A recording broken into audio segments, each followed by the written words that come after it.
Greetings and salutations. It is Monday, October the 18th, 2021, 8:01 p.m. Eastern, 5:01 p.m. Pacific, 1:01 a.m. in the UK, because we always have you guys.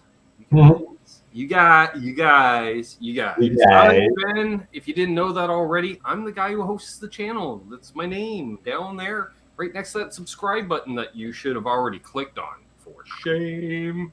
Please do. Give us a thumbs up. Give us a share. Just like your, I don't know, whatever.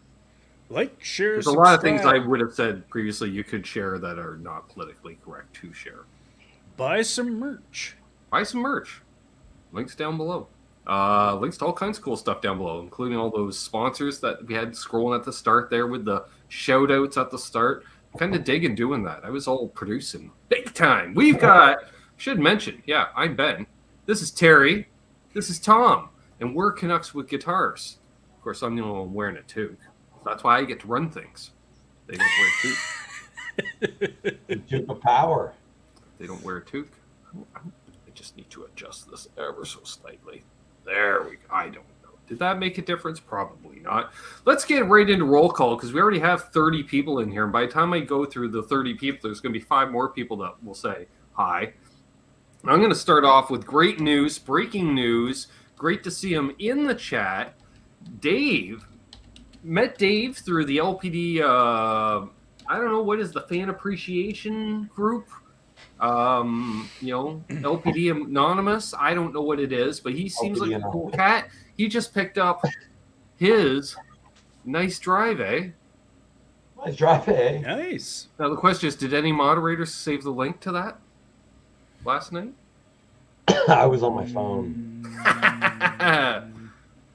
So that's a no by both of them, folks. That's a no. I'm just saying that's a no to both of them. And it is available in the following link. It says it's sold out. What you do is you put your email in there for the wait list, we call it. But you don't have to wait long because pretty much you wait until Lawrence sees you in the email. And he goes, hey, what's up? You want one? Sure. Perfect. Apparently, assuming if postal services are correct, Pete Thorne should have received his today, I do believe. Just saying. Nice. So let's get back to roll call. I got sidetracked. I apologize. That's the inner salesman in me. We've got Dave Trombetti. Just want to make sure I read that right. Gear Junkie 35. I got to hit up Gear Junkie 35. Maybe Gear Junkie 35 should come on this coming Sunday's hang, folks. What do you think? No pressure. Let me know. Mark Effects. Dave Ennis. Mark So's Images is here. Nice. Scott Brockaway. Tim Thomas, I Rock Zed Blues, Music Therapy Laz, Terry's 3Gs, never heard of him. Never heard of that guy. Who's that? Never heard of him, too. Floop-de-doo's here. He's really nice, but I've just never met him. I like beavers, too. Yeah, me too. Charles 75N, Hitman Dwight Bailey. Never turned down a good beaver. Pete Rich 581, Guitar Man 45, Janice Lala. Who else do we have in here? Mahogany. Symmetry. Oh, I forgot to write Mo's name down there. Isn't that how they said a good beaver is better than a bad day at work? Who else do we have here? Martin Lemaire. Magic Man. Frosty. Mark Taft. House of Twang. I always want to say House of Ek Twang. House of Ek Twang. House of Ek Twang. House of Ek Twang. Yep. Sorry. Billy Baloney, Magic Man, Luke's, Tom seems like he's doing lines of focus powder because he just eat. No focus powder. The top of your head. I can verify no focus powder. I have a heart condition. Never tried focus powder even once. Fruitcake Tony, On my Papa kids' Blue, life. T Ricky. Who else is in here that did I miss? I think I got everybody. Thomas Santiago.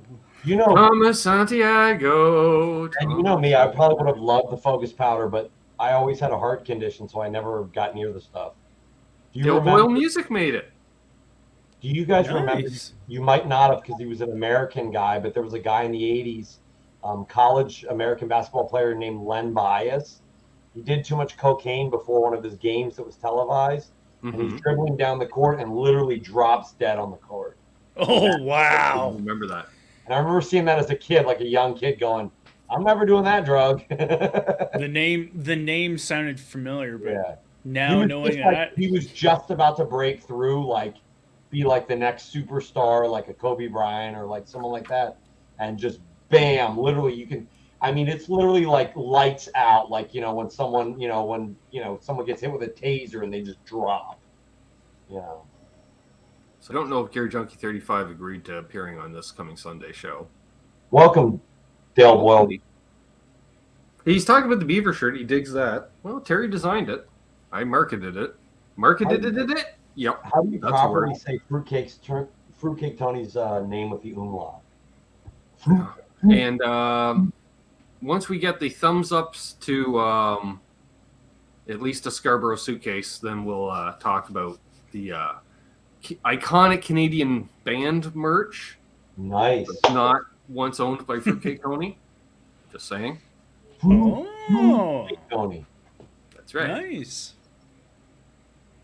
They hit Metalworks from Sydney. All right. Papa Blue. He got lit for the first time for 41 years. So far, LOL. Well, I'm sure watching this helps. So Papa Blue, I was never. We don't advocate or discourage whatever rubs your boot up. How old was I? About 42, 40, almost 43. So you're right there with me, bro.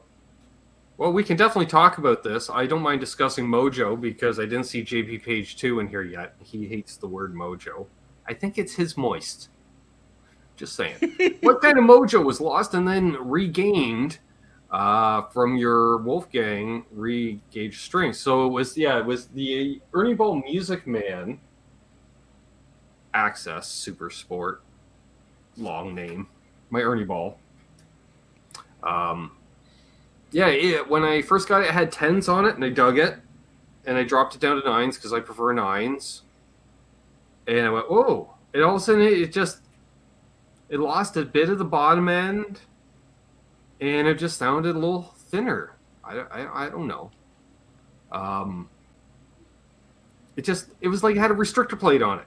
For you race fans, it had a governor. It wasn't firing on all cylinders. We'll say. Right. It was down on power. It just seemed anemic. But it's a feel thing, isn't it? It's a feel thing. Like you can't. It's hard to put into words because it's such an integrally like a feel. Well, it wasn't a huge change. Anemic, and it's not like it killed the guitar. It was just anemic-er. Like it was less. It lost. Something was missing. It lost a little something. I mean, look at it this way. If we can feel the difference between a 9 and a 10, we're feeling 1/1000th of an inch difference. Yeah. You better believe you're going to be able to feel it. Plus, if you go up the whole I'm not doing a lot of chicken picking on it, so I don't need 9s. Right. If you're not bending or chicken picking a lot, you don't need them. And I'm not playing 4 sets a night anymore. That's the other thing, too. Right? How much are you playing? Yeah. Right, exactly. Hey, Milt. And I found certain guitarists prefer 10s and certain ones prefer 9s. And it's not a scale thing. Nope. It's the guitar kind of tells you. Chibson prefers 10s, came to life with 10s. Yep. Like more than it was, because I liked it before, and all of a sudden I went, holy crap. But the J Tercer, you put anything on it. It's had 11s on it. It's had 9s on it. It sounded the same to me.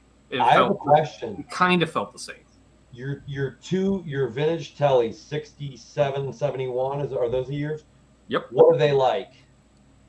Well, I don't think they've. Well, no, I was going to say I don't think they've ever had anything but 9s on them, but that's not true. I've run hybrid 9s on them, which is 9 through 46. Right.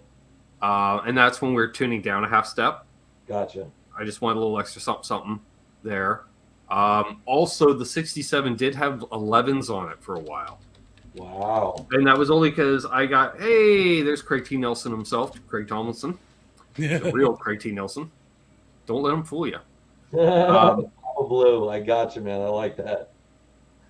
Yeah, so it, went with 11 because Richie was playing 11s. I got to know Richie, and he had 11s all the stuff. And I'd always been a 9s player. And ooh, this is kind of cool. And it's not like 11's down a half step on a Les Paul type thing. Like, because I still... The only reason I ever tune down is if I'm playing Kiss, because you really have to for Kiss. Even Van Halen, you don't have to as much. It does lose some mojo, but Kiss just sounds weird. If you're learning it from a record, it's easier to tune to that. But yeah. If you're just playing it by yourself. Other than that, the only time I ever down-tuned was because the singer couldn't get to standard tuning and pitch. Yeah. And I didn't feel like transcribing. Like, hey, we used to play this in A, now we need to play it in G. Well, depending on what you're playing, you need to play it in that A position. You're doing runs and blah, blah, blah. Yeah. Hey, Buzz, Josie. Most of Hendrix's stuff was down a half step, right? You know what? I think his stuff was much like Eddie was. Like, whatever he was tuned to, the band played like tuned to me. Yeah. If I understand my Hendrix history, most of his stuff was E flat. There were some songs he actually did in D. And wasn't he out of tune by the third song anyways? Well, that proves that doesn't prove anything. I mean, that lends to my point, Terry, and I'm pointing to Ben, but I'm reversed. That lends to my point that I think he did it more because he liked those big bends, and when you go down to E flat, you go down to D, you can do those woo kind of things he would do live.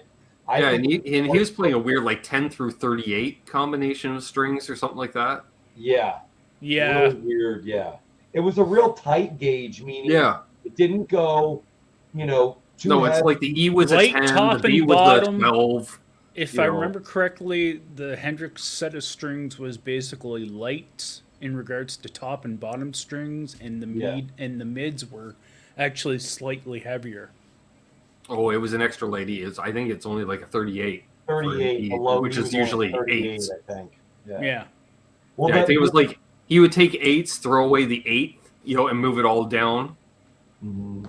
Yeah. And then the Eddie Van Halen did for a while is 9 to 40. The low E was only a 40.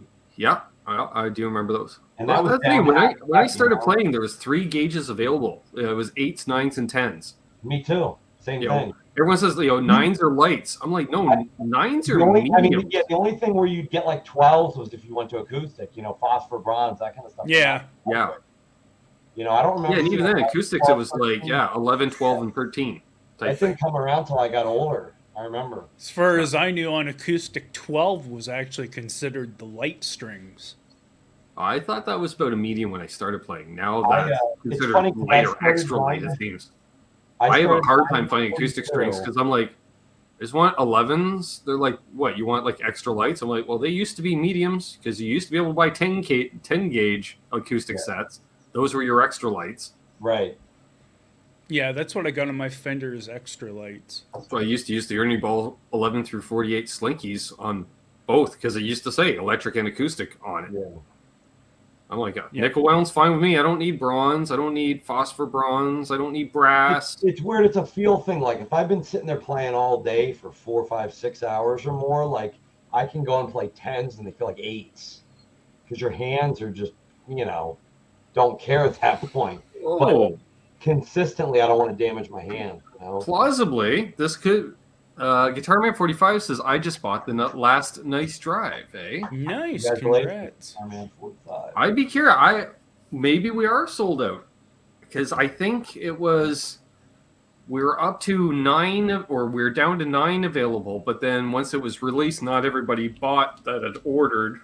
So I think it went closer to 15.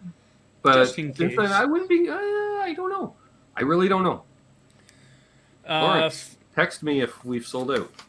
Frosty actually brings up an interesting point. Fret size plays a role for me on different guitars in the tuning to determine gauge.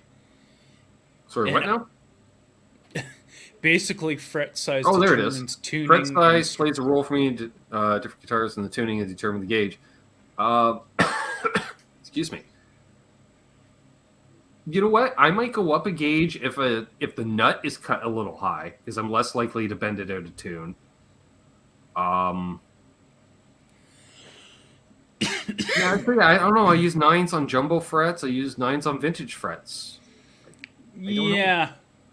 Though I do think some strings probably do I leave it up to the resonate. guitar. It just tells me.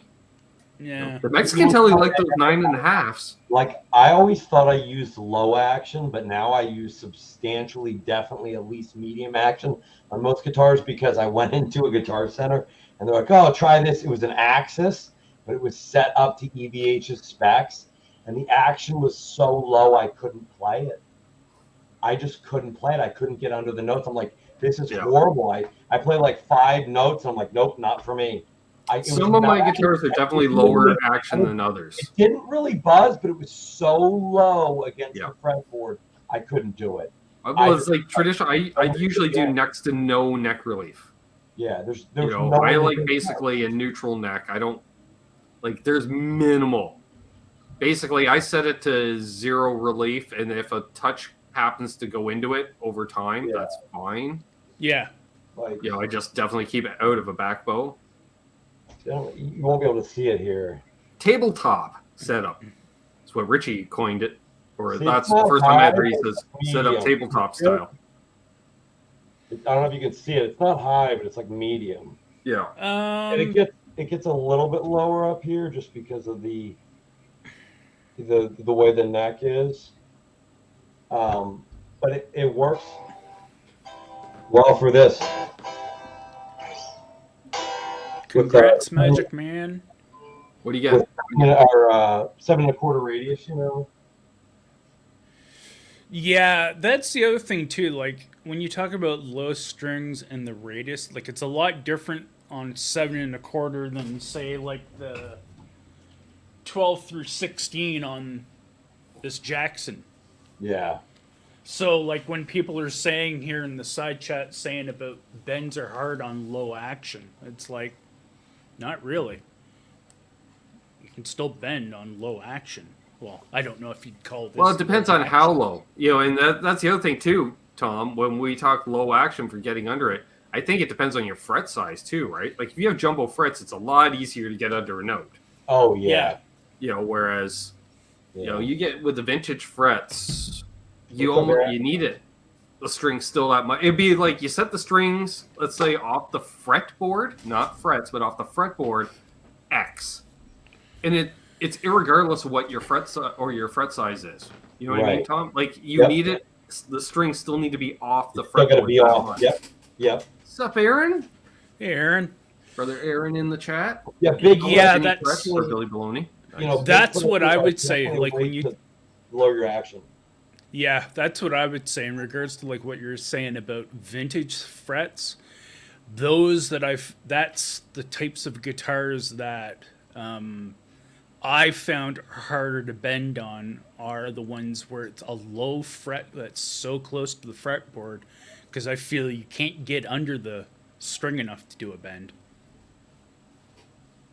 I just hate fretting out no matter how high I put the action, because the frets are almost painted on that Strat. I'm going to fret out at some point. It's just going to have to be refretted eventually. Oh, nice. Extra jumbo frets. See, I can't do it. My left hand. G&L Invader. Magic Man just picked up. I had to look it up. That looks like kind of Charvelli Gianelli. Charvelli Gianelli. Ooh. If I came back to life as an Italian race car driver, that would be my name.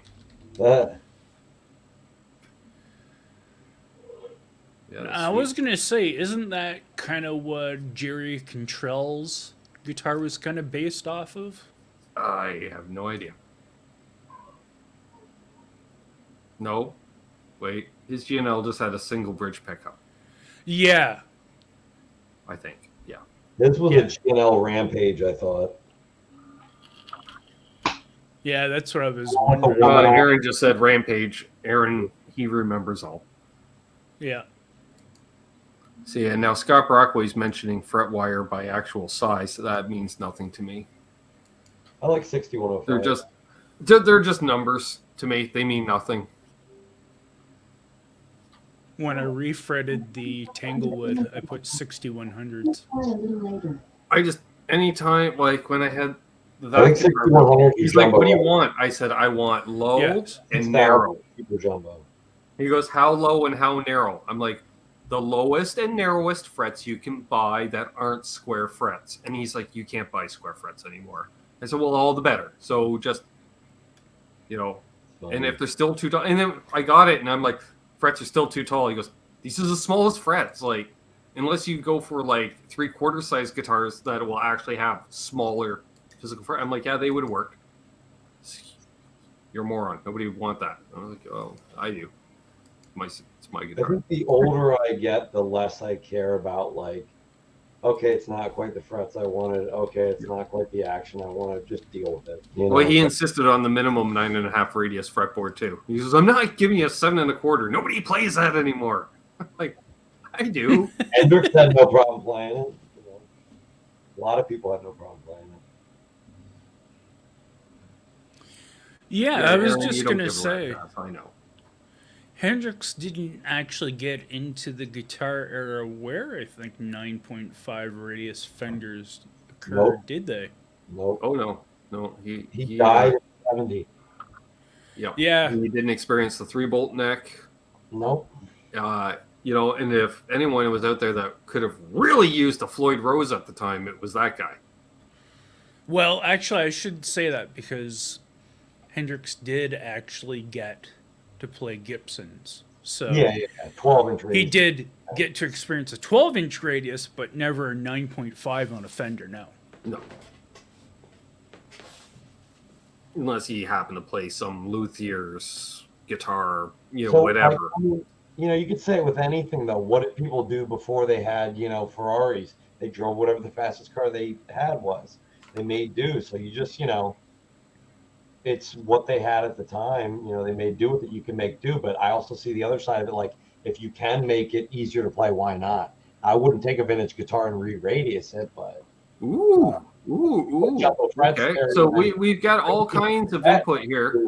Because we should mention live Q&A, and I'll get to the band Nice. in a moment. Made in Japan. I like it already. The HSS hot rod strap with a recessed floor. I will send you my mail. Very nice. Frosty. Nice. Would nice Frosty like purchase. that guitar demoed on this channel? Yeah. Would you like to see it featured in a series of videos over the course of, oh, I don't know, 10 years? Yeah. All those right. are definitely hard to come by. And Charles75N reporting in. I don't know if you guys remember last night, he was inquiring about pickup choice to put in this. We're thinking maybe a TV Jones, hopefully, or something along those lines. But he's doing a fabric top Les Paul Jr. Nice. Ooh, I like it. nice. Let's see Yeah, I if we like get that to fabric. focus. Then we can see it even better. There it is. There you go. Wow. Paisley. That's badass. That's Blue so badass. Paisley. That's I definitely dig rare. that. So, That's really cool. Almost No. like Blue Jean. hang on. There's something. Oh, yeah, right. The merch. Buddy, I'm like, buddy, before we get sidetracked again, guys, I was just let's gonna go say. to the merch. let's Folks go for tuned it. in. It's in the headline, as well as the live Q&A. So we'll let the Qs pile up. So, what was the year? I think it was about 10 years ago. Let's go with 10 years ago. Ben, was it 10 years ago? Yeah, I think it was about 10 years ago. Terry, it was 10 years Last ago. August. I believe so. There was an iconic Canadian band still on the radio, Terry. I'm not going to expect Tom to guess the band, but you never know. You It's think all I know fair my game. Canadian radio? I'm going to start referencing it, and we'll see if Terry gets it before the chat, because the chat is behind us. So I got to see a Canadian band play. That iconic Canadian band, in my opinion, through the 70s and 80s. It seemed like they rarely gigged this side of the Rocky Mountains. They seemed to, every time I would see them on the Book of Faces, you know, hey, we're playing here. You're like, hey, I'm nowhere near there. You know, that's 3 time zones away. Yeah, the furthest east they might come is Calgary, maybe, because it paid well. String of hits. I think they rotated between a 4 and 5 piece band over the years. There are 2 brothers in the band. I guess technically the band did form out of another band that had limited success, we'll say, because they might have had a hit in the 60s. So it kind of transitioned from a one hit. Wow, what was the original band? We'll throw that out. I believe. No, wait. because that might be the Spinal Tap movie. Because there's both their kind of hippie bands, the Collectors. Oh, you totally lost Was me. the Collectors one of the bands from Mighty Wind? I Was that like the early Spinal Tap? No, it's not Rusty, not 5440. I remember This band started having hits in the 70s into the 80s, we'll say. Yeah, I don't remember the band names. I could start naming off singles, and then you know the band right away. I love that there was a baseball player, though, named They did have some success south of the border, especially with one hit single later in their career. Hey, Mike. The Upsetters. I'm trying to think people in the audience, John Duchesne, Symmetry. This band's from your neck of the woods. Like, really from your neck of the woods. Not the Stampeders, although I have seen the Stampeders live.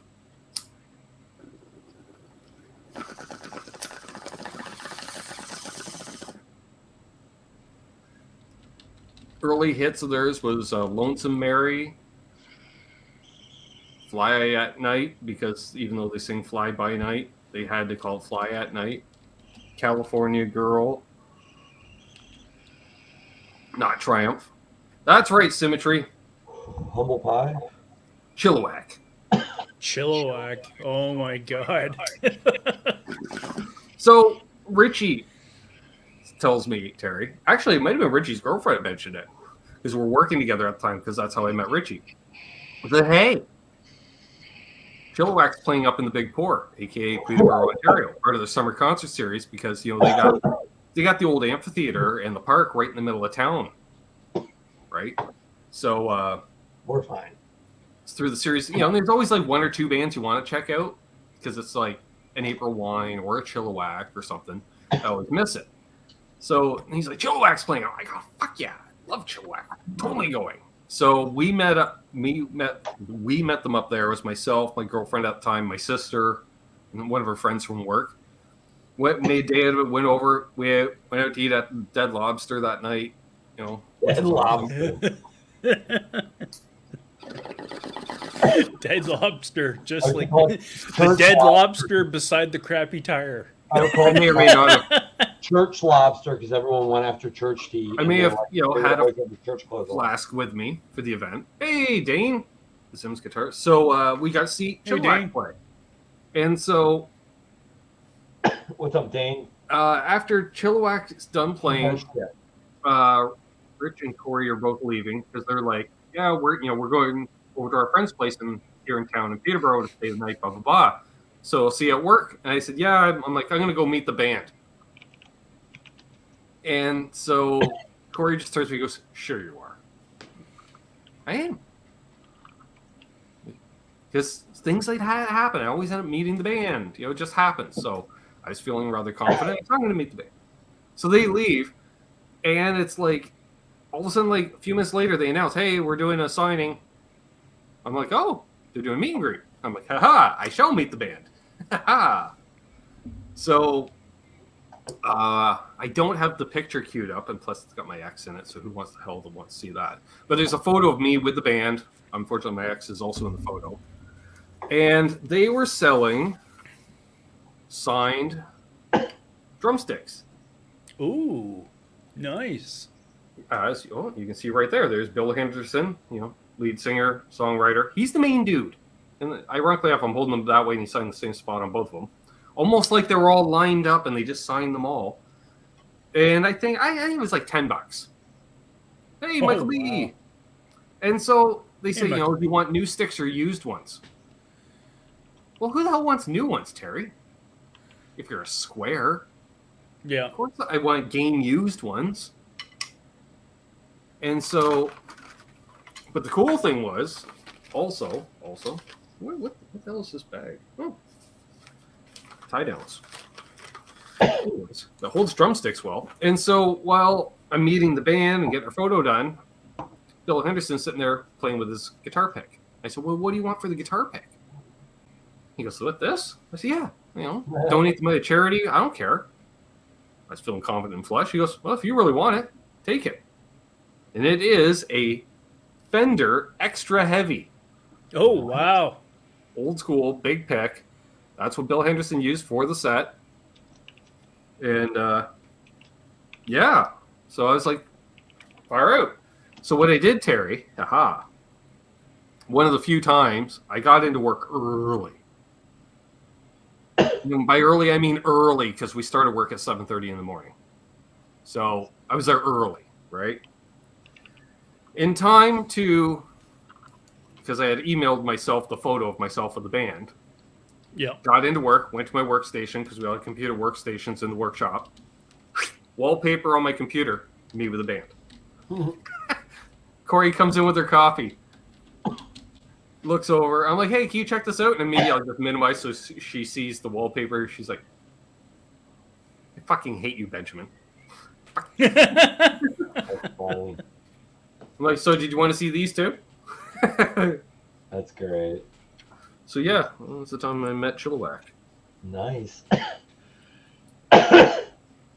And these are Vic Firth 5ANs for you drummers that care about tip size and things like that, and density and diameter. I don't know. Density, well, they're all hickory. Hickory. I like when someone goes, "Oh, what's the guitar made of?" And just like they white, Oh, mostly wood and metal. wood. What was the thing? Was it Pete Thorne that said it? He was talking about Andy Wood. He was like, "How did you?" Someone was talking about Andy Wood. Maybe it was RJ. It was either him or Pete Thorne, but they were talking about Andy Wood. And he goes, "Man, how did you get so good at that like hybrid picking stuff?" And he goes, "I've never had relations with a woman, or I've never had relations with a female." That's such a good line. Like, just dead. I think it was Pete Thorne telling the story, but just dead pan. Like He said it on here. That was on here last. Yeah, that was on here. Which awesome! Everybody that tuned into that, by the way. Because that video was kind of hot for all of last week. So as a channel owner, that was really cool. We got a lot of replays. Everything on YouTube just kind of runs together in my life, you know. Yeah. That's true. When you follow the same group of people that have similar styles, it definitely all runs together. Mike's got a pick from Carlos Santana. Wow. Nice. All right. Lawrence, I think, he's still at work, so he'll catch up with the rest of us later. Yeah, he's like in Alaska. So it's all like Sounds good, Lawrence. early. Nice. You know what I found though, Ben? And this is What's kind of that? the more like of dad jokes I tell and the older I get. Like I find that I try to spend less time worrying about little details because then I just don't fucking play. You sit there for like 20 minutes trying to adjust something, and then like you could have been playing for 20 minutes, and you might have only had 30 Lawrence minutes is still here. And I'm like, you know what? I just need to just plug one thing in and play. You know what I mean? Have we seen Unbelievable here tonight? Just curious. You might be watching delayed again. I don't. Yeah, I don't think I've seen That was hilarious. Lawrence, At Sean Pierce Johnson 30 minutes ago. Yes, I agree. wow. Yes, Alaska. That's cool. Where in Alaska do you live, Lawrence? I'm curious. I know Metalhead Hippie's about 60. Colder parts. I think 60. I don't know if it's 60 miles or 60 minutes because that can be a big difference north of Anchorage. Welcome, Loogie Flux. Hey, what's up? Loogie Flux? How's it going? Great to see Loogie Flux back. Joe C. OGs on this channel. I look like Fidel Castro. You know what's so funny? I work with little kids, you know, like in an elementary school age or middle school age rather.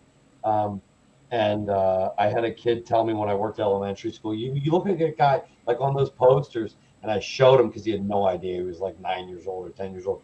I was like, do you mean this guy? And he goes, yeah, that guy, Fidel Castro. And I was like, Fidel. And he's like, he looks so Lawrence here is in Anchorage. Anchorage. He's got guitars and amps. They're right by his toolbox at work. Very cool.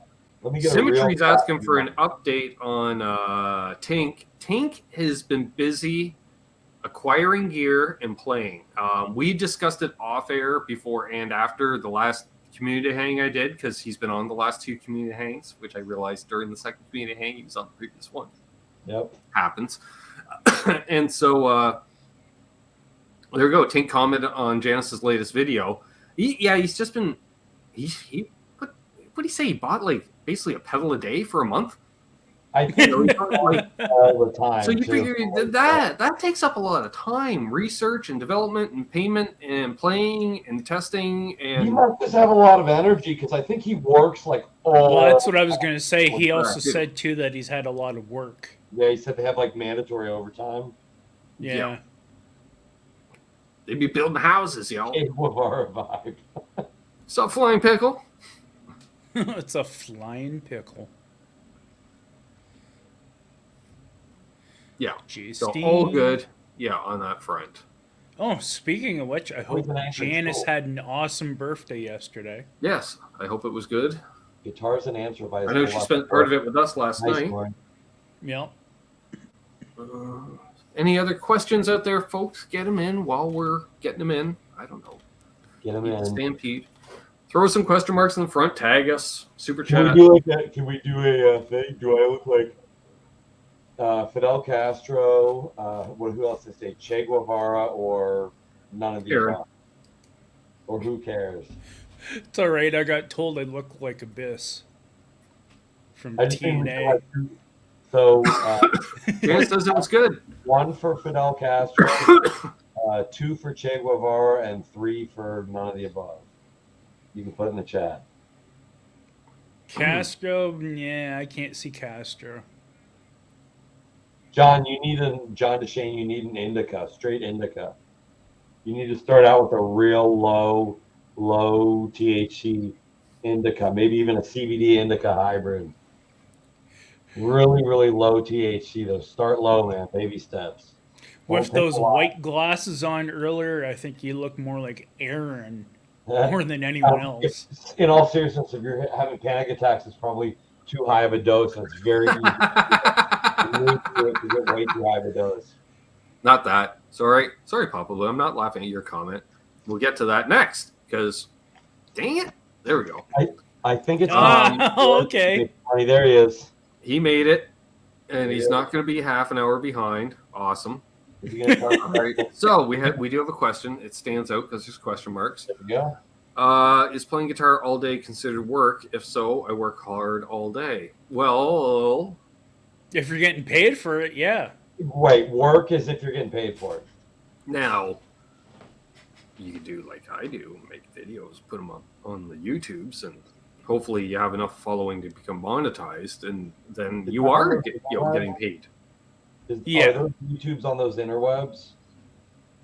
Yeah, right here on the YouTube verse. The Google verse. The YouTubes on the Google verse. Yeah, inner Googles. Janice Lala coming in hot. I have Keith. You go, girl, with that pink strap. She probably has a spot where she hides her Keith. I have my Keith in there. You go. Hey, Basement Guitar Superstar.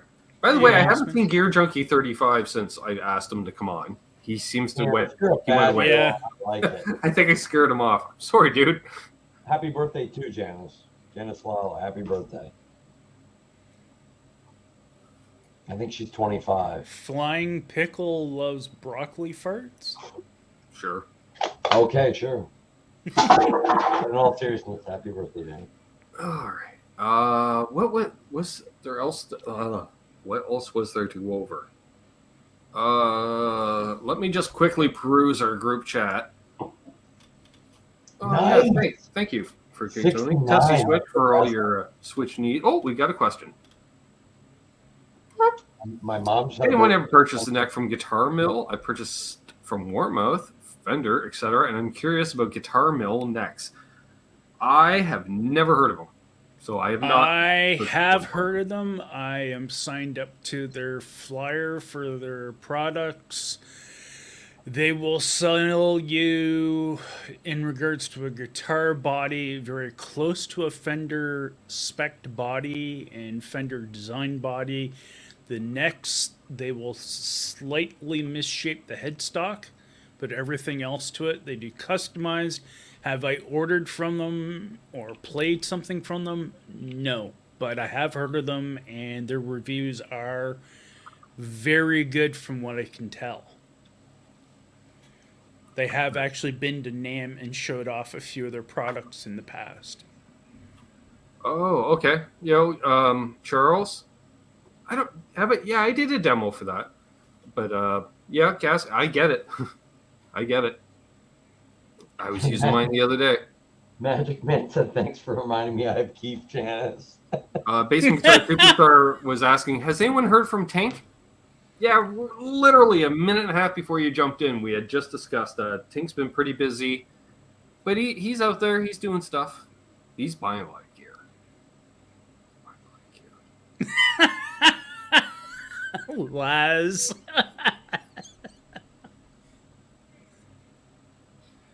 Just trying, I guess.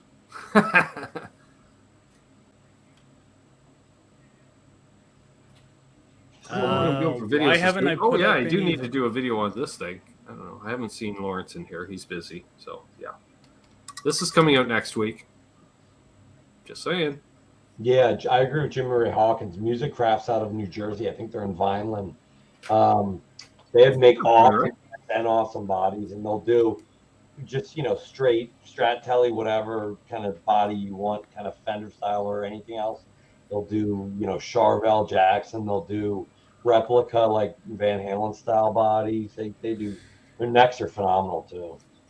I'll show you. I got a Music Craft neck right here.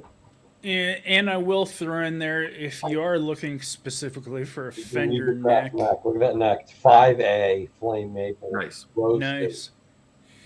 You might also want to consider the Stratosphere if you don't mind paying the extra little bit of money. It doesn't come up. I mean, you can't really tell what this really looks like through the thing. It's insane looking in person, the flame. And I shall also partake based on our next super chat. But they make great. Which means Terry, I'll do it. I clearly don't need it, but I'll do it. Basement Guitar Superstar. So Dan was asking, wait, what's that? It's that. It's a digital delay by it, and it's got all the milliseconds. It's got all the milliseconds. Nice. Yeah, I was just thinking, mind you though, this would screw with somebody who is OCD. But Lawrence should have did offset. He should have offset the text or everywhere the lettering. Everywhere. Yeah. Awesome. I am seeing a theme. Yeah. I'm seeing a theme with these. Do you know what's hard? One of the hardest finishes to get in powder coat on a pedal? I'm just saying. We'll put it out to the chat and you guys as well. What do you think the hardest finish is for a powder coat? Powder coating. And we're talking color and finish, basically. And by that, because it could be a gloss or a satin or a flat. And then you have your color. Sup, Sandra? Sup, Boner Jams? You would be into pumpkin beers, you crazy riveting butt play and Jimmer Jazz Fest. What's good, guys? Great show as always. Hey, Sandra. So, Boner Jam, what pumpkin beers are you into? Are you like into the Pumpkin? Or are you into? I used to be Sandra. Hey, Great Sandra. White North is the blend of the day. Milk tea as well. Popping in there. Thanks, Milt. Hey, Milt. Slimer. I should say that the super chats this month, basically from here on out this month, are all going towards the girls' Christmas presents, because that's how that works, because I get paid for October and November when I order stuff on the inner Googles for them. Nice. So yes, yeah, and I should mention that any super chats are going to the girls for the rest of the month. Frosty's answering you, Ben. Frosty says flat finish would be the most difficult powder coat, I would think. Chrome, That is correct. The hardest finish to do, says Scott Brockway. Keith H says candy apple. Well, you can't really powder coat chrome. That's a chemical process. Right. That's what I thought. I wasn't sure. Pumpkin. Yeah. No, we're talking powder coat. Pumpkinhead sounds of the pumpkin. Oh, yeah, I don't know. That'd be Night Owl's really hard to good. say. So we did have a partial answer already, which is it is a flat color. John DeShane said clear. No. Yeah, I was gonna say yellow. Basement No. Guitar Superstar says orange, pink, or yellow. Nope. Black, Nope. white. White. Yes. Flat white. For I some figured it had to reason, be one extreme or the other. it's really hard to do. And I think it's probably because it's going to show up nothing but contaminants in it. Well, you're also Yeah. white, Yeah, you're right white, there, Ben. right? Because you're basically, it's powder coat absent pigment Yeah. Right. in many ways. You can't say that about a clear finish because that would just simply show the metal. So Yeah. And well, in clear is generally, it's more of the active ingredient, like as opposed to your base, which is usually some kind of a pigment being white or another color. It's generally when you like watch when they mix paint, it's like 9 parts white, 1 part red, and that's your red paint, type thing. Everything is mixed that way, at least for automotive paints. Have you Yeah, seen I was Or gonna- sparkle. Ooh, that would be cool though. I was Looking going for to us say, suspect like, in flat white, and you would have suspected correct. Hello, Eric. yeah, Eric hey, Eric. Salinas.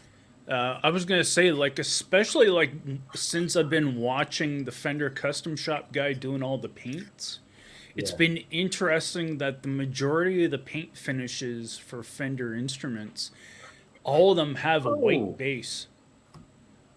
For the And then girls. Oh, it's Thank you easier very to much, get Mahogany. that way. You don't use as much of the color by Thanks, using Mahogany. white.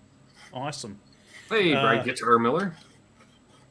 Yes, also, just to quickly point out, with the shortcomings of materials and products being able to be brought into North America, What's up, Mayhem? now would be a great time to start buying your stuff because the availability of stuff by Christmas is going to be probably pretty dried up. Stock will Well, go. that's why I'm hoping to buy my stuff in a I mean, the month, stock of available stuff, not because I don't Yeah. have the budget this month for it. So that's why I'm saying. Wrong. That way it gives me a month for it to get here, Terry, and and most jungle website stuff you can get it here in a month. Yeah. Hey, Lucky Seven Span, welcome back, my friend. Yeah, Frosty, it's not for me. I don't want any gifts. It's just for the girls. I'll let them have their magical experience. What's up, Paul Leonard Ewing? Well, late practice as usual.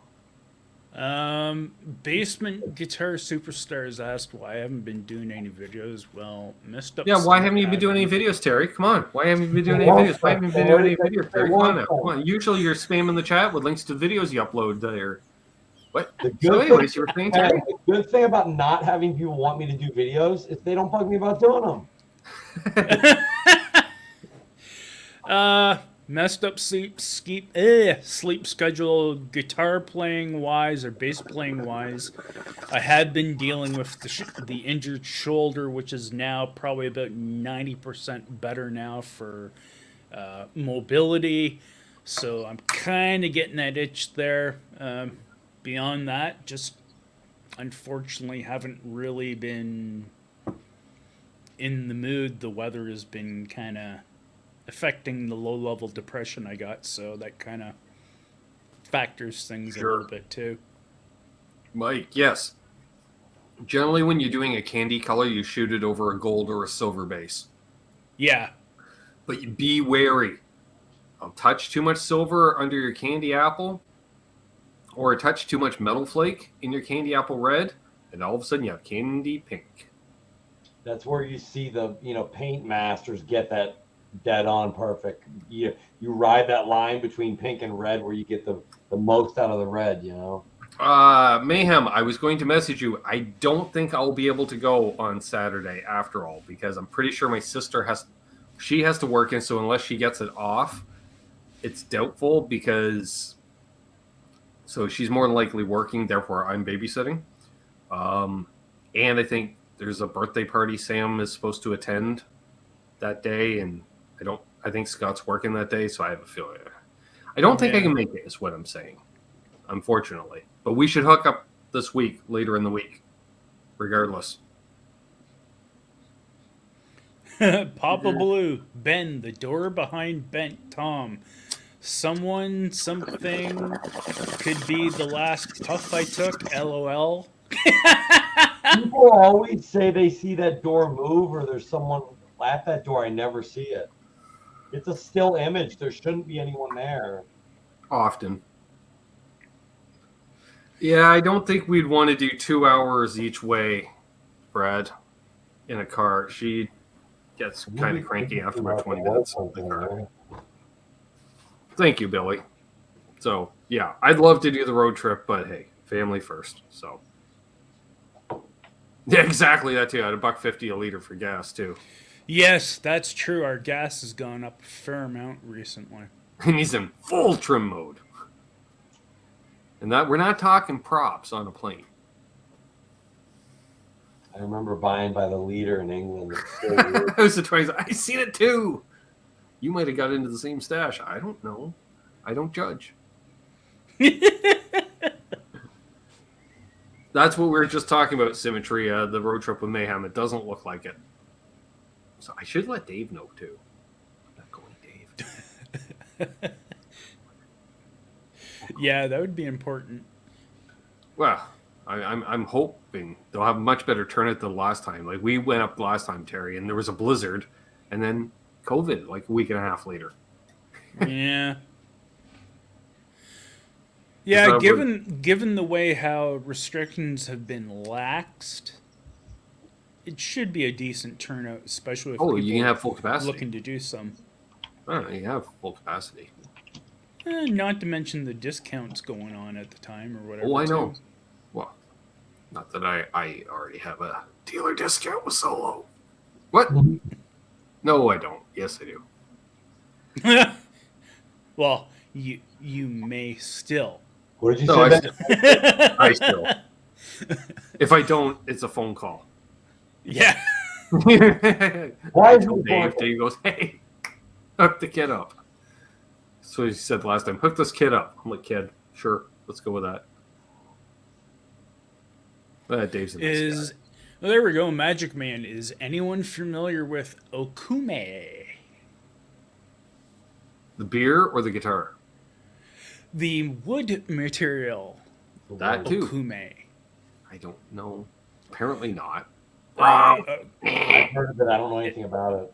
As far as I know, Okume is a wood that is used in a lot of the import-produced stuff as, I believe, a mahogany alternative. Gotcha.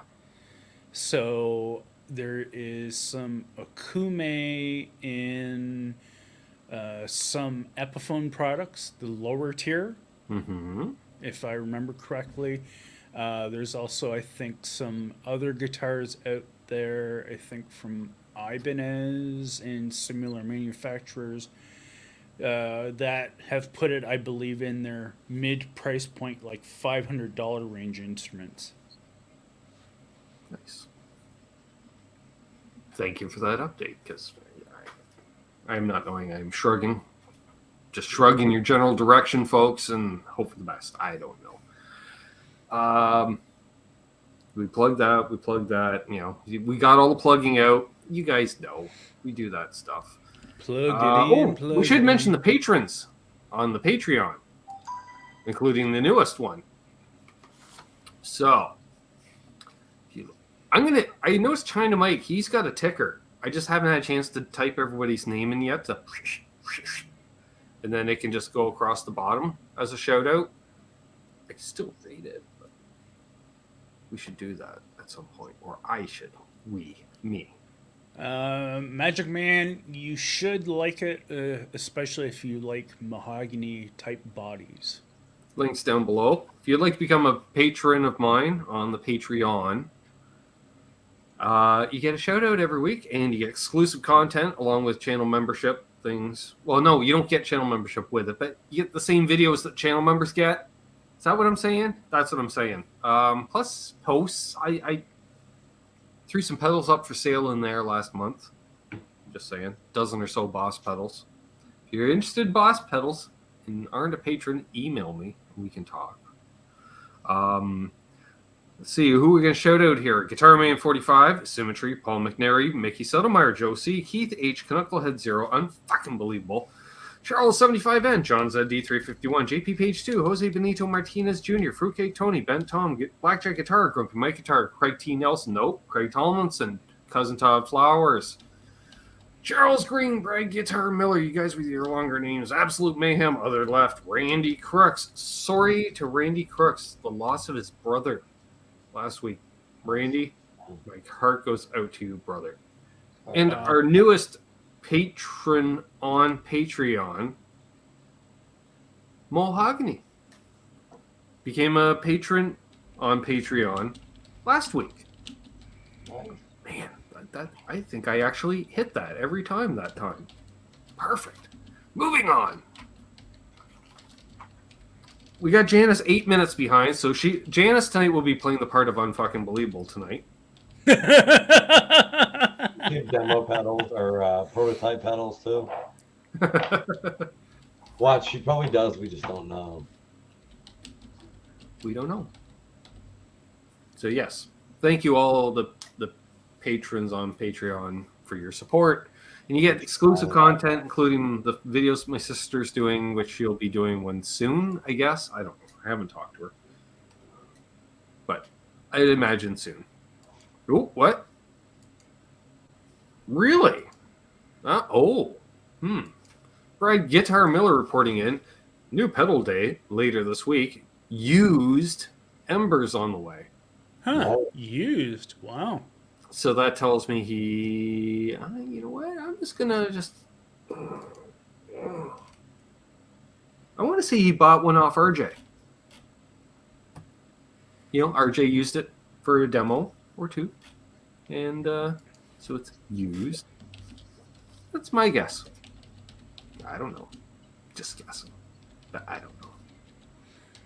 By the way, Ben, since I am actually looking at the Canucks With Guitars merch store, you have to put up the revised logo of this that actually has the clear outline on the outside of the stamp still, I believe.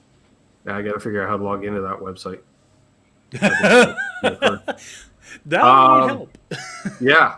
I just want to say that a few weeks ago I received my new Schecter Nick Johnston, yep, fellow Canuck, PT, Telly style, in atomic green, okay, Sherwood green, sure, copyright. It is one of the best guitars I've ever had. So stoked. That is awesome, Jimmy Ray. Nice, man. That does not surprise me at all. He's a nice guy. That does not surprise me at all because, again, Schecter is, again, one of those brands that goes under the radar as being any type of a good guitar. I love my old Schecter. Yeah. Can't talk about it. You know what? That's going to be something I'll probably get in about 4 months. He goes, oh, now we can talk about it? Yeah. Okay, now that's a weird pedal name. Oh, and the Schecter happens to be a USA custom shop too. Oh, very I was nice. say a novena is when you say the rosary for someone. You meant a Noventa. No, Fender ripped me off. That's my signature guitar that I've had out for years. That reminds me. Frosty said here, put a prunes and custard back on my board a few weeks ago. That sounds like something that sounds you good, would Mayhem. have to eat when you're older in age. Prunes and custard. Yes, long before Fender did it. What was this? 2019, I think. Yeah, it must be 2019. This was released. They just copied your guitar this year? Yeah, pretty much, eh? Yeah. Except I think it's just a single P90. Gotcha. Guess what? Theirs isn't hand wound though. Mine are. Yeah. All right, man. See you later. Yeah. He's got a choppa. Sounds good, man. That sounds really cool. USA Custom Shop. Sure, it'll be nice. Nice. We got 55 people watching. Custom Awesome. Shop Schecter necks are phenomenal. They're Germanium drive and crazy modulation pedal from Crowther Audio. Never heard of them. Aaron probably has. Probably knows the guy. I don't know. Okay. So that's something. Prune and custard. What? That's I had mentioned that I've never heard of that pedal, and that's what Frosty is saying. What it is, it's a Germanium drive with a crazy modulation. Gotcha. I've heard of it. I've never played one, but I've heard of it. Gotcha. I don't know. I don't know if I'd like that or not because I don't know what I like. I don't know. I need Lawrence to tell me what I like because I just play stuff until, or Aaron tells me what I like, or because, or Tom does because I don't know. I don't remember what guts are in what and this and that. Germanium, silicon. I don't know, silicone or silicon chip fuzz boxes. I just play something until I find something I like. Like I was telling Aaron, I came up with I really like the combo, and I think I was using it with the Gretsch. The Gretsch with the Soleil fuzz, which is like what fuzz facey, Tom? It's a BC 108 / BC 109 silicone. There we go. So, and I'm throwing that into what's he called now? The luster, the hayseed. And he's like, really? And I say, yeah, that's a sound. He's like, really? I was like, yeah. Hey, Frank. Nice. Welcome. Hey, Frank. Welcome. We always like to have new folks. Just grab a chair. If you prefer a cold snack, you can have that. If you prefer other stuff, that's cool too. We don't judge. As long as you like tone or the pursuit of it. And remember, folks, music isn't a competition. It's an art. Some of us are more abstract than others.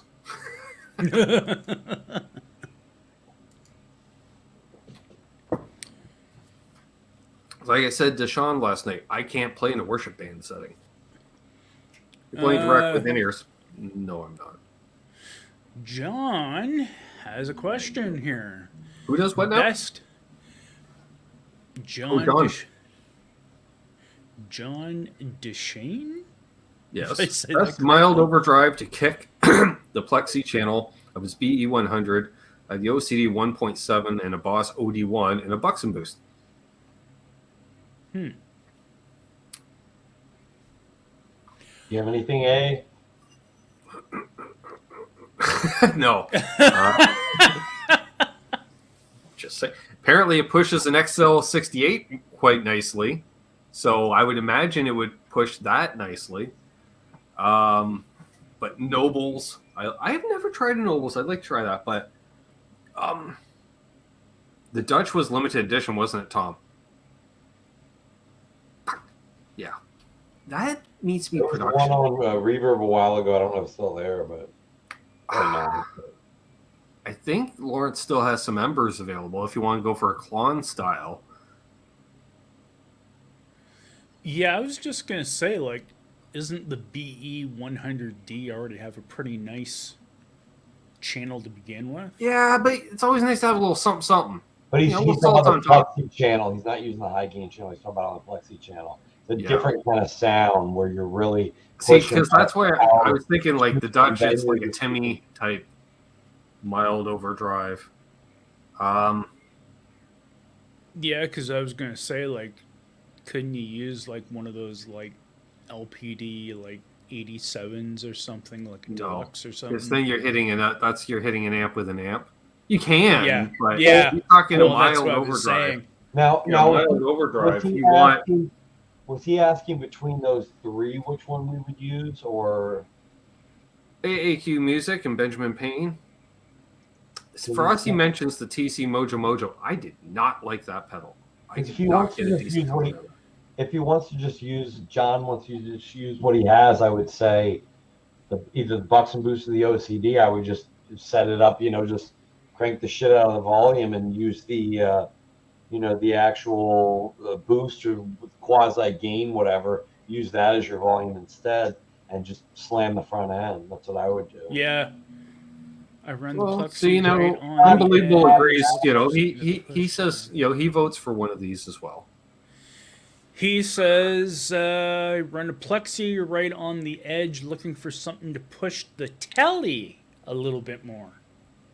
Oh, definitely a Dutch if he could get one. Fuck. You know what I used to use that you can get cheap that I still have? Or Klon, like that's the thing, or the Klon style. So an old school RCD. okay, and it says the OCD isn't that much of a mid boost. Below say, yeah. I guess that's the other thing too. Is like what frequencies or ranges he wanting to push with that. The Ember. Yeah, I think Lawrence Both still has the some Embers Embers have left. a nice drive A. They have a So- wide range of EQ. They go real dark or real bright. I was going to say, I don't know what your budget is, but then again, if that's the amp you're pushing, you have enough budget to get an Embers. There you go. On Unbelievable says Dutch or Embers. Yeah, well, and see, Frank's new. That's okay. So yeah, the Dutch that we're talking about is by LPD Pedals. It's basically a Timmy, but Same sort. Yeah. So that. Yeah, I don't know because I've never had a chance to play a Timmy. I always wanted to, and then when I played the Dutch, I'm like, oh, this is amazing. Every time I hear that, I simply just think about South Park. Timmy! Okay, Timmy? so Lawrence had 2 members left last time Unbelievable checked in with them.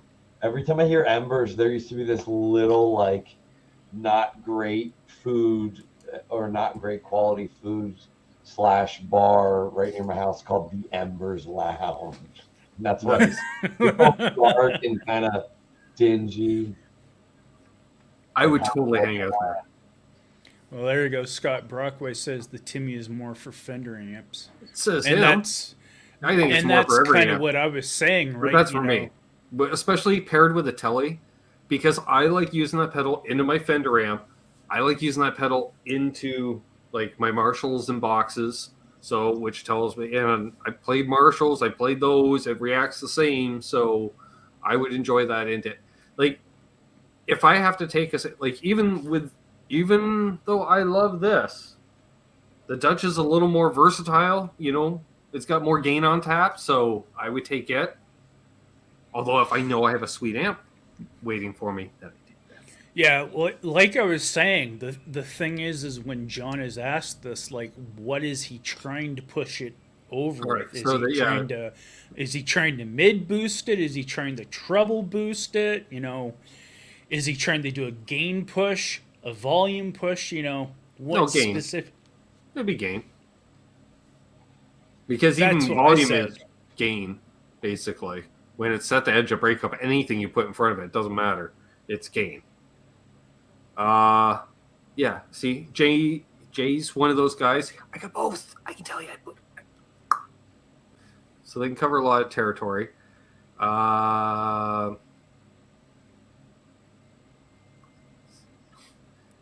It's like a Klondike or a Klon without the annoying mid bump. Yep. Mm-hmm. MXR makes it cheaper, Timmy. That's true. But even then, MXRs aren't as cheap as they used to be, at least in Canada. Like they're well above the 200 Canadian range for most of their pedals. That's why I was going to mention something like the Exotic Boost. Can't go wrong with one of those. They've been on thousands of pedal boards. Yeah. See, and Lawrence doesn't make his little deals like that anymore. Although I did ask him to make a mini pedal for me. I just want a single knob compressor. Because I realized for me to get a decent compressed tone, I got to basically go, Lawrence, you do everything and give me only one knob.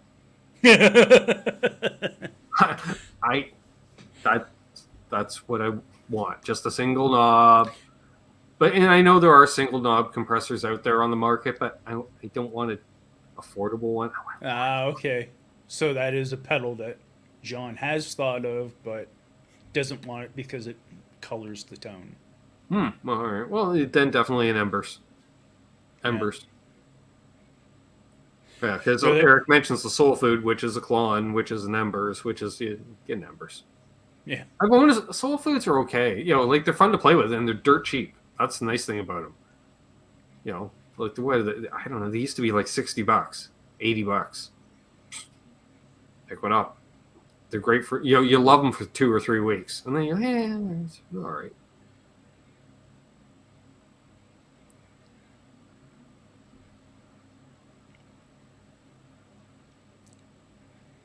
Yeah, if you can find Dutch though. interesting. I know there are people out there that have multiple Dutches. They're hoarding, Tom. They're hoarding. Dutchies. Like, we know there is that super vault in Norway of LPD pedals, and I think every other pedal too. He seems to be a fan of several builders. So maybe that's BV. That's true. No, wait, because BV's in Switzerland. See, that's another vault. Mythos Milner, sure. I think Aaron uses one of those on his pedal board. Ooh, Unbelievable is hoarding 2 lost Dutchmen. Not even a Dutch, but 2 lost Dutchmen, Tom. The gall. The last Dutch was on Reverb was like 4 months ago. So I don't see any recently. I don't think so at this time, Scott. I don't think he makes a blues breaker type.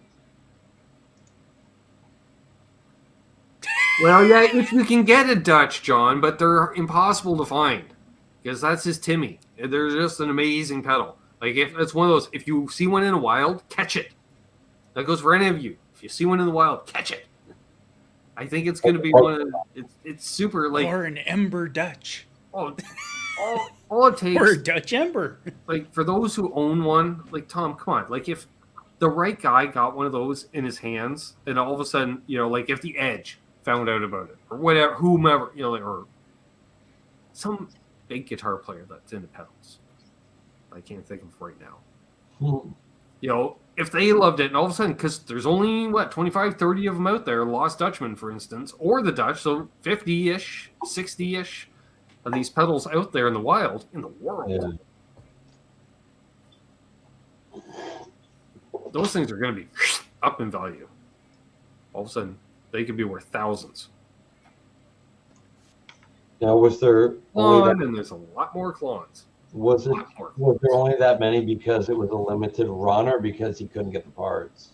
It was just limited runs. Right? That's what I thought. I wasn't sure though. How about a blues driver? Eric says. I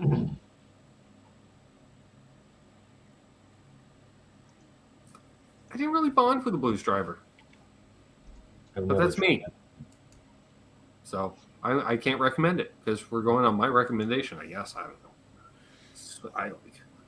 Well, and that's what I said. I'm not as pedal savvy as you or Tom or some other people out there. That's why I said, like, when somebody poses that question, what can I do to further boost my amp? That's what comes to my mind. Is the Ember's more. The Timmy's a little more coloring. It's so good though. The Timmy or the Dutch, that circuit. It's just magic over anything. I haven't tried much in the way of Wampler stuff. And the stuff I did, I was like, it's all right. It's like Boutique Boss, Tom. Mm-hmm. Like, let's talk about Boss pedals last night. They're kind of Ford F-150s. It's like a deluxe F-150 still. It's like, it's really nice and it's clean, but I don't have a wow factor. I don't feel a mojo. Mm-hmm. Sorry, Brian. It's just, yeah. I never really bonded with it. I've played a few of them. Like, they're nice, but I have heard those Pantheons sound good, but I've never played one. Yeah. I'd be curious to revisit some of this stuff. You don't see it up much on the used market, at least around here. And usually it's actually funny. The local Scott stuff. mentions that LPB-1, actually one of Harmonic. those just popped up on my local Kijiji. You always usually have one of those hop up here and there. I get a kick out. Richie's had one of those for years, and it's on and off his pedal board. And he always puts it up for sale when it goes off his board, never sells, and it goes back on his board. He's like, thank God it doesn't sell, because it goes back and forth so often. What about the TL Pedals Honker? If you're into Tube Screamers. I'm not really into Tube Screamers, though. It's a nice Tube Screamer. Well, John, I guess you got an excuse to try an LPD pedal or two or three now. The problem is that you can't get them retail in Canada. Well, it's hard to get them retail in the U.S. other than Flipside Music. Yeah, Flipside might be sitting on a few still. But you're still paying international shipping, is what I'm saying. However, I don't know. At some point, am I just going to have to be a Canadian distributor? Well, that's not a bad thing. Might be a good idea.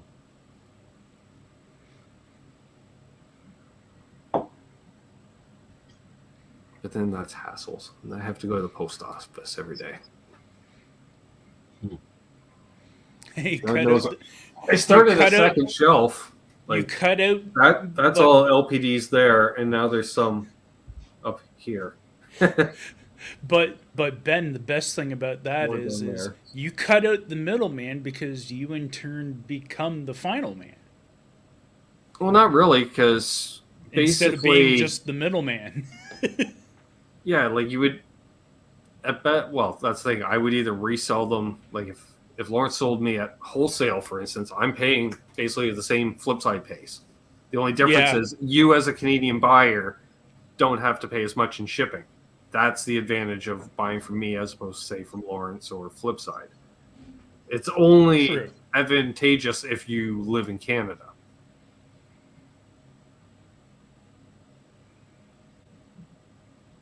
Charles is looking for a lost touch. Dang, fruit fly. I gotta freeze my bananas tonight, man. What's up, Poo Ninja? Fruit flies. Legend. I wish the Group moon buys. had a House of Twang. Group buys could be a thing. You know, we do a bulk order. Just ship a skid of pedals. I guess if we're meeting up House of Twang, I guess we'll meet up at like Other Left's house because he's part way between you guys and me. I'm just saying because he's in like Port Perry area. You know what I mean? You come a little southeast, I go a little northwest, and we meet in the middle. Then you drive by and throw the pedals at each other. Oh no, we have to have a good playthrough. I was gonna say, could you imagine Play that? a pant shaking volume, annoy some neighbors. You know. Can you imagine that though, Lawrence? All of a sudden, it's like, okay, Lawrence, I got a pedal order for you. Okay, 50 clones or 50 of this, 50 of this. Well, You'd be going, so, what? Yeah, so we all meet up at Other Left's place, right? He's up in Port Perry, and for those who don't know, that's cottage country. So we just fired up the old tube amp right there on the back deck. You know, oh, did the neighbors care? No, we just played some Kim Mitchell, eh? Well, we're talking about Lawrence's pedals. Played a few Kim Mitchell tunes. Neighbors didn't give a flying fadoo, so yeah. Sounds like a Kijiji deal. Yep. Canucks without LPD pedals. Sounds like Unbelievable's doing a trade embargo. No, you can't ship them north of the border. Yes, I saw that, Jay. Ryan got a pallet of 268 reasons. Oh, yeah. Good luck with that. I had to share that. Not to mention, hey, free reverb. You see, this is what I get for lurking. Let's see. It's one of the advantages. You know, I say you get shout outs as channel members and patrons, Tom. It's necessarily going to be a good one. You get involved in stories, is what I'm saying, especially if you're Canadian. Plans are made, laws are broken. Brad Guitar Miller sent him a postcard and an EVH sticker. Nice. I thought it would be fun though, meet up because I know Other Left's quite the LPD collection. Figure out a central location for a meetup at some point, sometime. Next year's Cosmo Music Fest, everybody's got to show up for that. Yeah. Because that's an event worth going to Because it's like, oh, you know, I got to drive 4 hours. We'll just say for those watching within a 4 or 5 hour radius. Right. Yeah. So what? Because it's like Sweetwater, but Canadian. So it's going to be a quarter the size. Well, it's going to be a quarter the size, Tom, of Sweetwater. Yeah. But yeah, Sweetwater, they got the clinics, which is like Nita Strauss comes out and plays for 45 minutes and talks and stuff. You had Ingweg, you know, stuff like whatever, you know. Greg Koch played. Yeah, imagine that because he'll play everywhere at those events. But that's cool because he's cool. But, you know, it's stuff like that. No. You know, for those who watch Pete Thorne, because you'll recognize these Canadian names, like, they have a band shell outside, too, out back. They have Sloan playing. They have April Wine playing. They get real bands. They have Kim Mitchell playing. Wow. Who else did I see there? Richie Kotzen was playing there the one year I was there. Nice. Who else? Quite a few bands. But that's it. They have several bands throughout the day, and then bands come in. They do autograph signings as well as what other musicians stop by. Like, it was crazy. Like 2019, we didn't know it because we weren't keeping active on social media, right? But it's like we had heard Geddy Lee was there to sign his book, the big book on basses. It had just come out. He was there doing a book signing. What they didn't mention was Dave Grohl flew in just to drive Geddy in, to be his personal limo driver for the day. Oh, that's great. And then Alex Lifeson wanted to show up, so Dave went and picked up Alex, too, and brought him. That's awesome. And first of all, does Dave Grohl know how to drive around Toronto? Or is he just using his, you know, the old Google Maps and hoping for the best? I think he's doing stuff like that. And we had just missed it. We found Grohl's vehicle, but we had just missed him. And then it was crazy. I met some fellow chatters there, as well as Zach Thong was hanging out, of course. Zach's always hanging out there. Mm-hmm. And then, of course, I ran into Guitar Hack and Six String Brian. They were hanging out together. I was there. Mayhem was there. Richie was there. Doug Strong. Sorry to interrupt. Hanging out with Sammy Bowler. That was cool. Because he's like, hey, I know you. I'm like, that's right, you do. And we hadn't done a hang yet at that time. He just remembered me from NAMM.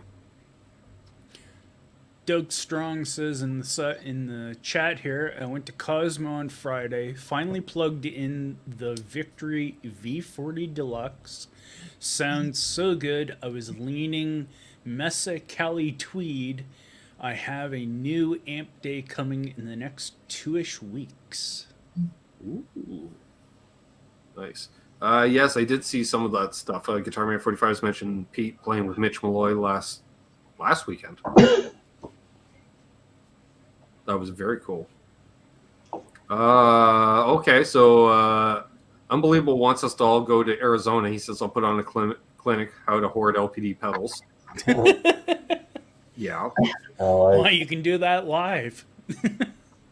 I like it. Like, what are we up to at this point?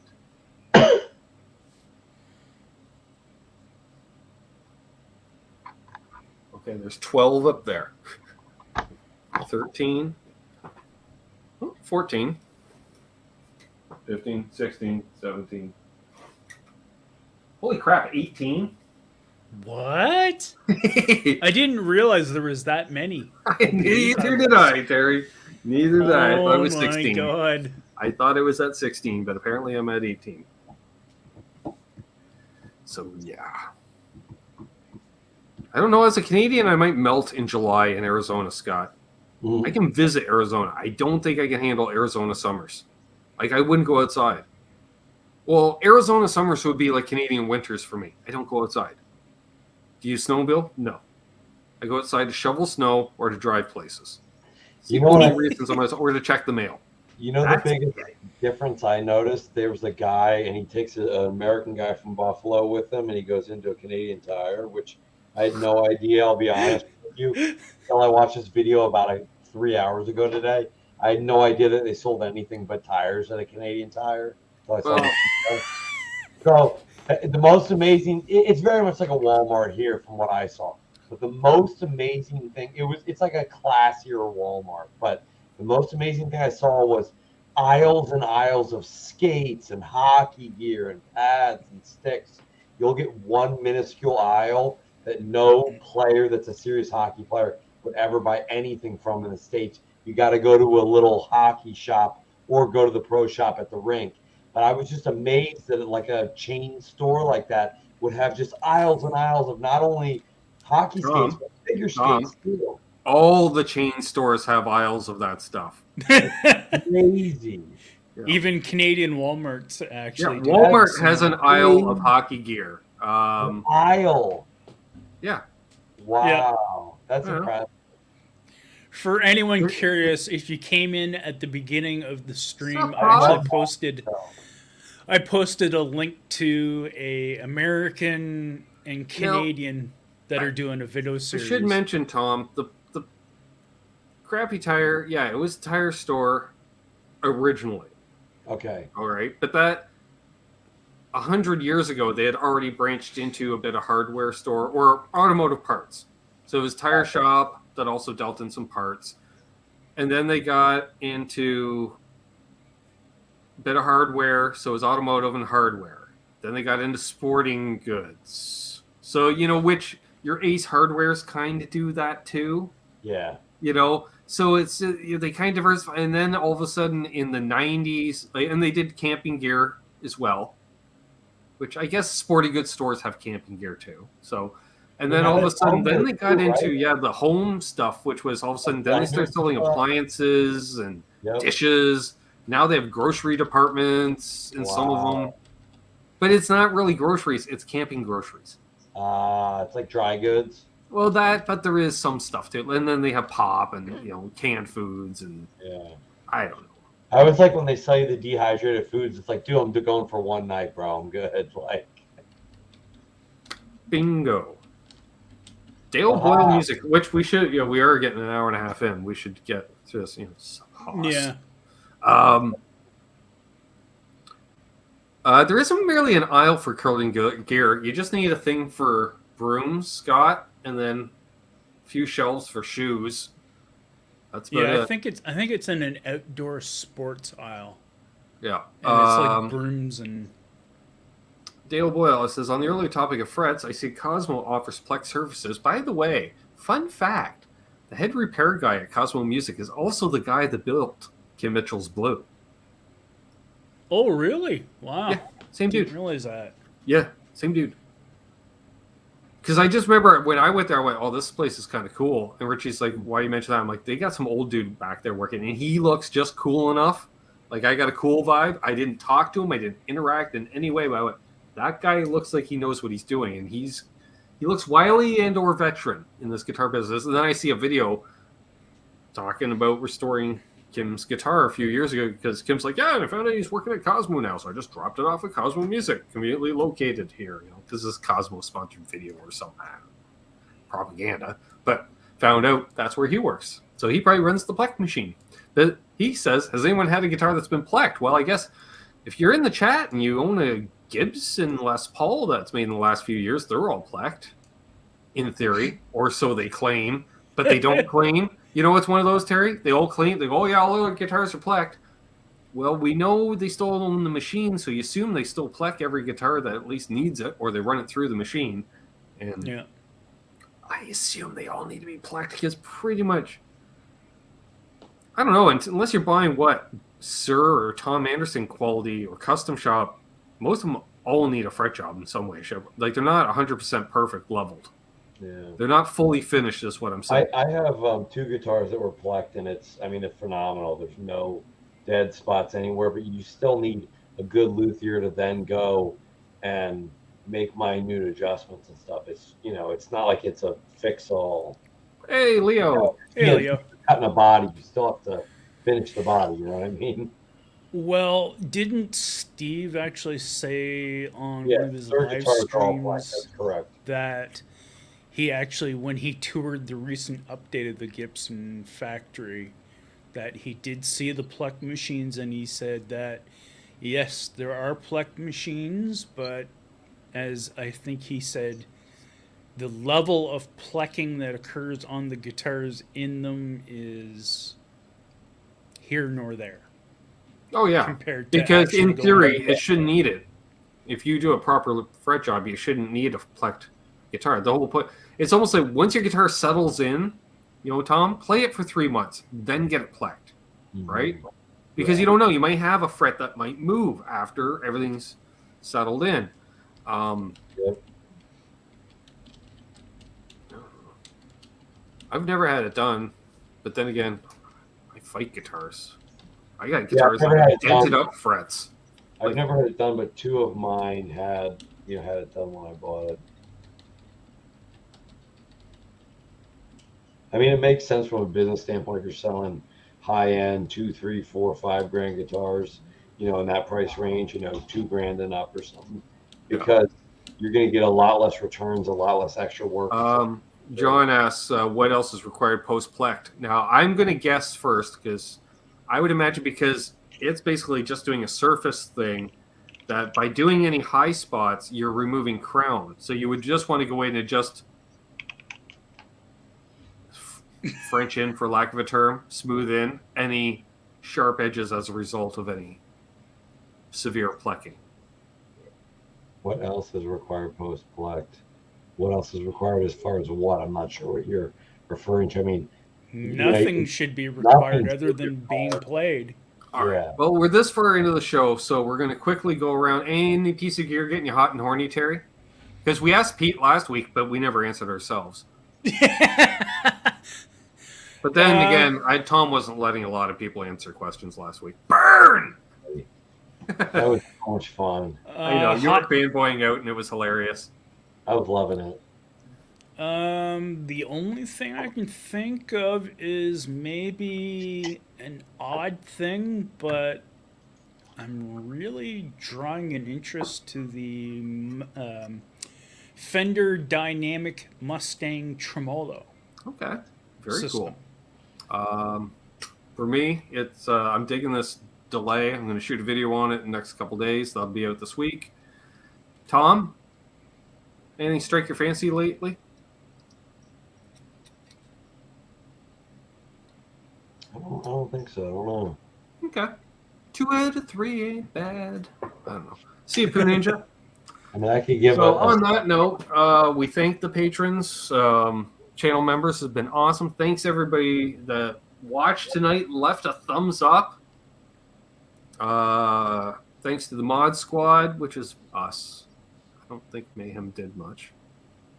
Yeah, Brad did some. Brad was here, probably self-promoting himself, knowing him. No. Brad's a good guy. We love Brad. He's one of my favorite millers. One of. Yep. So on that note, I don't know, what do we got coming up? Oh, lunchtime letdown show for NAS Canucks tomorrow. Way to move some stuff around. What time is that at? Hassle. Noon. Noon Eastern Standard Time. Yeah. Yeah. So I would venture to guess between 12 and 12:30. Be able to watch it. I'll be on my lunch. So. Okay. If you missed this live, I don't know why I'm announcing this at the end of a live stream. If you missed this live and want to find the replay, it's here on the YouTubes. If you like the podcast, it's here on the YouTubes. Just close your eyes. Mm-hmm. So other than that, that's Terry. That's Tom. I'm Ben. Hold those doors open. Let that lady in ahead of you in traffic and do good things. So good things will happen to you. Why? Because Doug's wife is real. No, I don't want private chat. I want branding. That's what I'm looking for. The branding. Be good to each other. Happy tone chasing. And of course, just don't litter.